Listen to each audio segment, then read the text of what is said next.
Salut tout le monde et bienvenue pour un vlog d'écriture. Je m'apprête à me lancer dans un nouveau projet de roman qui est en fait le projet Pirates d'eau douce dont je vous avais parlé dans mon dernier vlog.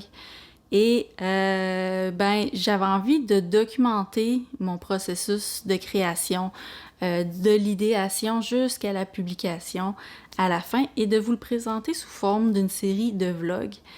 Fait que c'est une série qui va sûrement s'étaler sur plusieurs années. C'est ça la réalité de l'écriture quand on travaille, quand on essaye de mener une vie en parallèle. On commence aujourd'hui avec un vlog sur les recherches, la documentation, en fait, l'information que je veux aller chercher avant de me lancer dans le premier jet.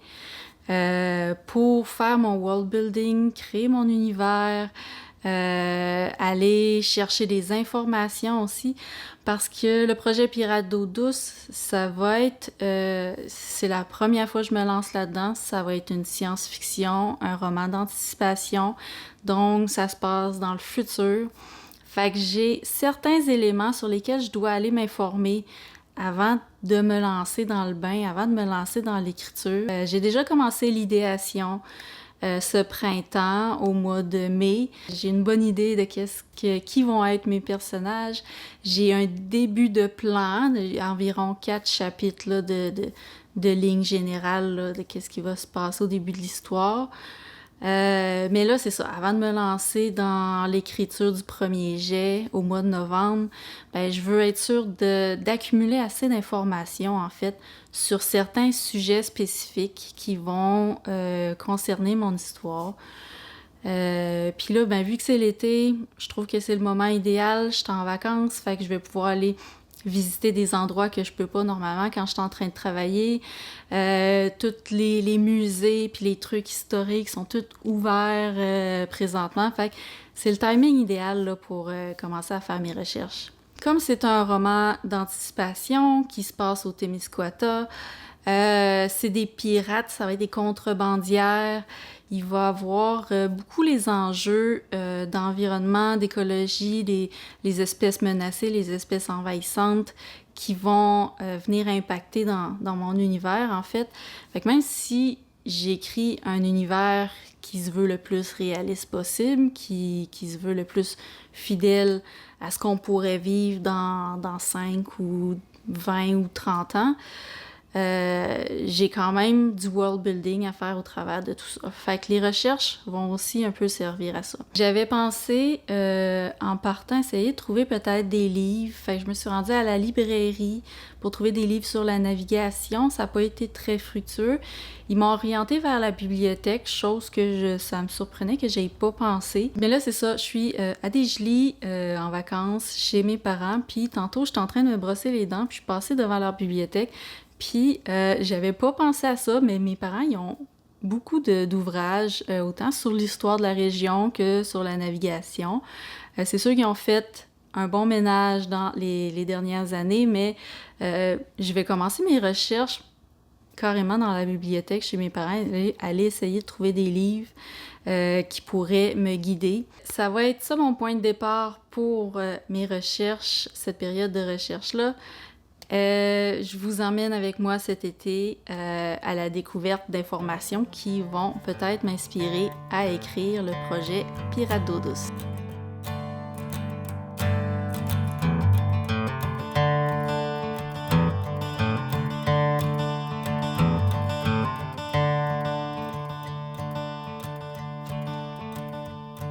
Went down to the river, washed my sins away. Praying, praying, praying, praying, praying for another day.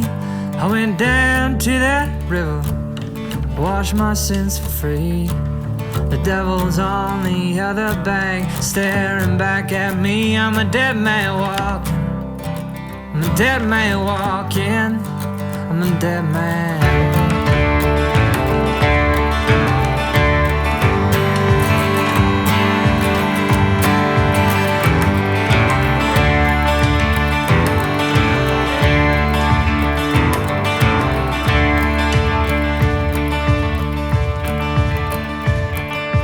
Another nail in my coffin, another nail for me. I gotta look pretty when I go down. Another nail in my coffin, can't you spare one more? I gotta look pretty when I'm knocking down heaven's door. I'm a dead man walking, I'm a dead man walking, I'm a dead man. I'm a dead man walking, I'm a dead man walking, I'm a dead man.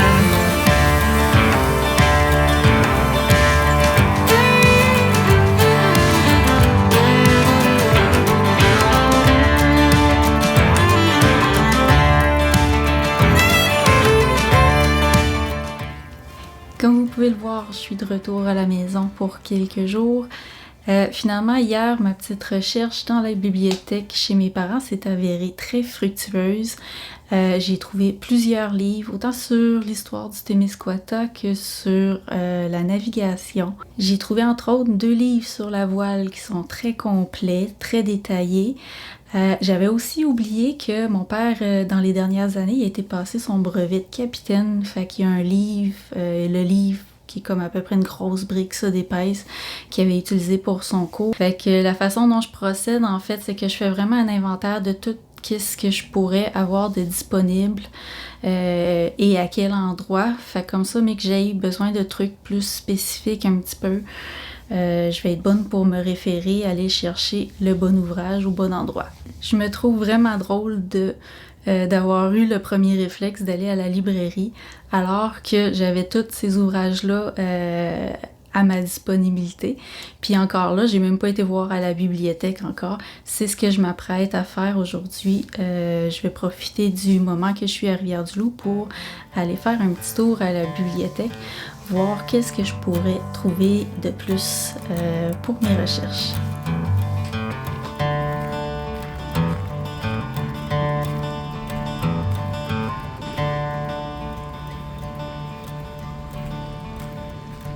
Went down to the river, washed my sins away. Praying, praying, praying, praying, praying for another day. I went down to that river, washed my sins for free. The devil's on the other bank, staring back at me. I'm a dead man walking, I'm a dead man walking, I'm a dead man.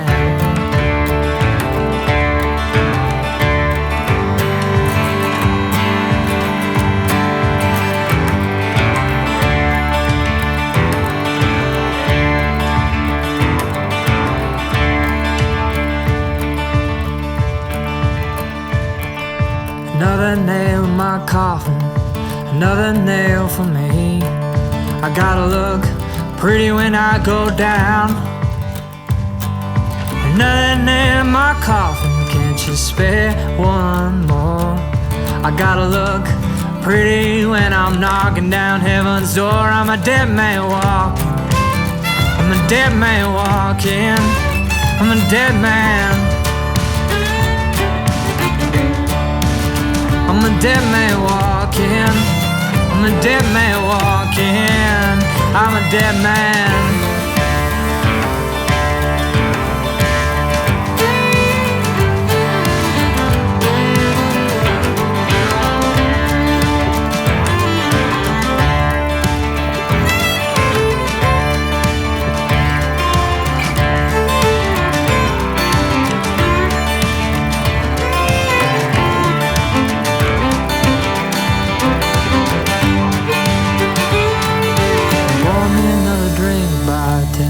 Light my cigarette. You ever seen a dead man talking? No, you haven't seen one yet. I'm a dead man walking, I'm a dead man walking, I'm a dead man walking, I'm a dead man walking, I'm a dead man.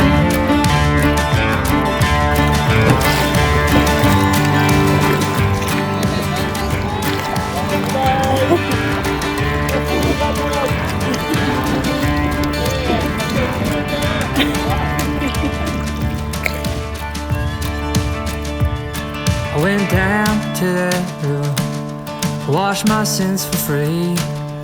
No one seemed to notice as I stared. I went down to that river to wash my sins away. I was thinking of you in that wedding gown. I went down to that water to wash my sins away. The world faded away as I went down, down, down, down, down, down, down, down, down, down, down. I'm a dead man walking. I'm a dead man walking. I'm a dead man. I'm a dead man walking. I'm a dead man walking. I'm a dead man. On est rendu lundi le 12 août et je vous ai pas beaucoup vlogué depuis la dernière fois. Je vous ai pas beaucoup vlogué pendant mes vacances. En fait, ça a été spécial cette année, mes vacances. Je suis toujours habituée de faire un gros rush d'écriture ou un gros rush de révision pendant ces 2 semaines-là. Cette année, j'ai pris des vacances, chose que je ne fais pas souvent. Parmi les recherches que j'ai faites pendant mes vacances, j'ai rencontré Anne de l'OBV du Fleuve Saint-Jean, qui est la directrice de l'OBV. En fait, je lui avais demandé pour rencontrer quelqu'un de son équipe parce que j'avais comme besoin d'un portrait global d'un point de vue environnemental sur la région du Témiscouata pour bien m'orienter dans mon histoire que je veux créer. Puis c'est vraiment la partie que j'avais de la difficulté, là. Je savais pas par où commencer mes recherches. Si je m'étais lancée directement sur Internet, j'aurais pris là, des labyrinthes à pu finir. Fait que en m'entretenant avec elle, on s'est entretenu pendant environ 1 heure. J'ai posé mes questions sur les différents enjeux qu'on avait au Témiscouata, les problèmes avec les espèces envahissantes, les espèces menacées, toute l'importance des milieux humides. L'entretien que j'ai eu avec Anne m'a vraiment beaucoup aidé à me faire un portrait global. C'était vraiment ça que j'avais besoin. Ça m'a donné plein de pistes à aller explorer plus loin. Fait que tu sais, au lieu de partir avec tout ça de gros, je suis partie avec juste cet entretien-là qui m'a donné un certain nombre de pistes, puis là après ça, je peux aller les suivre, je sais exactement où je m'en vais avec ça. Ça me permet aussi de mieux comprendre certaines choses, de mieux comprendre les enjeux, parce que les enjeux qu'on vit présentement au Témiscouata, forcément, ça va avoir un lien avec les enjeux que mes personnages vont vivre dans leur histoire. Fait que ça a été vraiment une rencontre qui a été très, très utile pour moi. Puis depuis, mes recherches sont orientées à partir de là. Mais à chaque fois que je vais à un endroit ou apprendre quelque chose de nouveau, ben là, je fais des liens avec ce que j'ai appris avec Anne. Puis ça m'aide vraiment beaucoup là, à démêler tout ça. Bref, je trouve ça vraiment le fun d'écrire une histoire qui se déroule dans ma région natale parce que non seulement ça me permet d'aller faire des recherches directement sur le terrain, ça me permet aussi de récolter les témoignages des gens. J'emmagasine plein d'informations qui, a priori, ont pas l'air très utiles comme ça, mais il y a des idées qui ressortent de ça, puis je pense que quand je vais être dans le premier jet, puis que je vais manquer d'inspiration, ben je vais pouvoir aller me référer à ces notes-là pour essayer de sortir encore des idées, extraire des idées de ça. Ça a été un recap quand même assez long. Je vous laisse là-dessus. Je vais probablement vous revenir pour une conclusion plus tard cet été. Je sais que je veux aller visiter le musée des bateaux à Lillette. Fait que j'ai une retraite d'écriture en fin de semaine prochaine. J'avais pensé peut-être arrêter en passant. Puis sinon, je voulais réécouter la série de Samuel Côté avec Mario Cyr qui, je crois, était Mystère des profondeurs parce qu'il y avait tourné un épisode dans le lac Témiscouata. Fait que je veux réécouter cet épisode-là. Je me rappelle, c'était une émission qui était très, très mystérieux, plein de... on avait vraiment hâte de voir qu'est-ce qui allait repêcher au fond du lac parce que moi, j'ai tellement entendu des histoires depuis que je suis toute petite par rapport à qu'est-ce qui aurait pu couler dans le fond de ce lac-là que j'étais vraiment curieuse de voir qu'est-ce qu'ils avaient trouvé. Puis finalement, c'était quand même très cool de voir leur découverte. Fait que je vais aller réécouter ça pour me remettre un peu dedans, ça parlait du bootlegger aussi, pour me remettre un peu dans l'histoire du bootlegger. Bref, ça va être ça pour moi ce soir, puis je vous en refais une conclusion probablement après ma visite du musée des bateaux.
On est déjà rendu presque à la fin du mois d'août.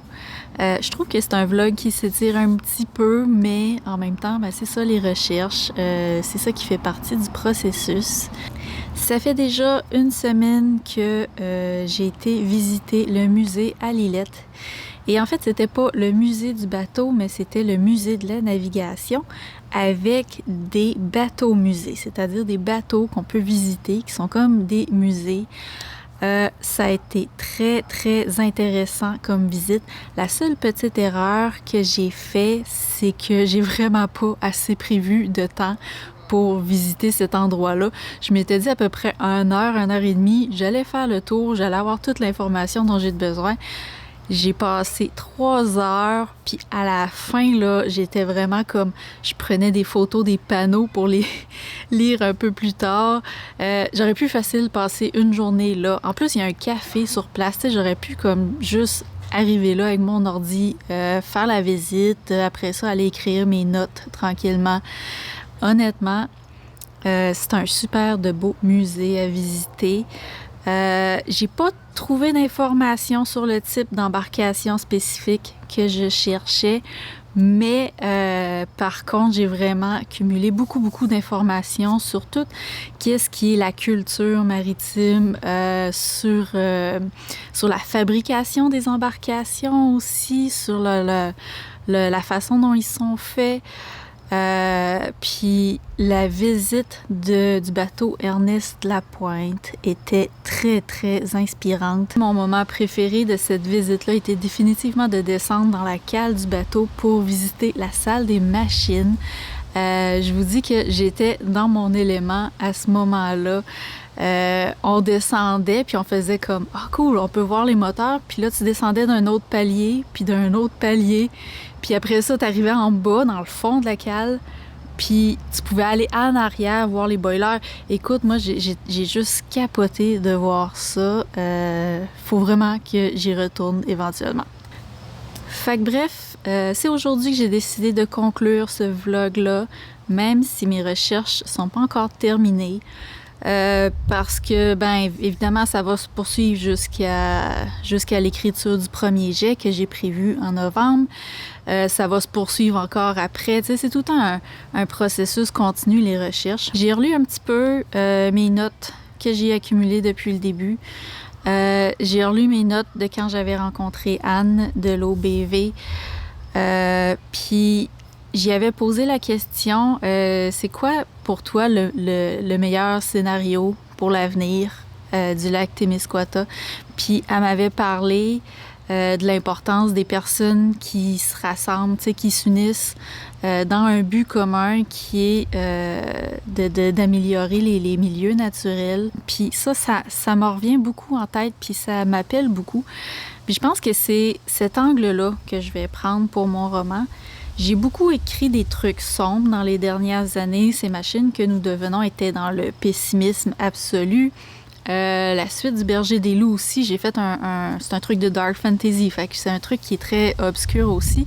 Puis pour ce projet-là, Pirates d'eau douce, pour mon premier projet de science-fiction qui parle de l'avenir, j'ai envie d'y aller du côté plus lumineux, de présenter une vision positive de notre avenir, justement. Fait que je pense que c'est ça l'angle d'approche que je vais prendre pour les Pirates d'eau douce. Fait que je suis contente que vous m'ayez suivi dans ce vlog-là, qui finalement s'est étiré un petit peu plus longtemps que je pensais. Fait que, bref, c'était ça pour la première étape dans le processus du projet Pirates d'eau douce. Et on se revoit bientôt pour un autre vlog. Salut!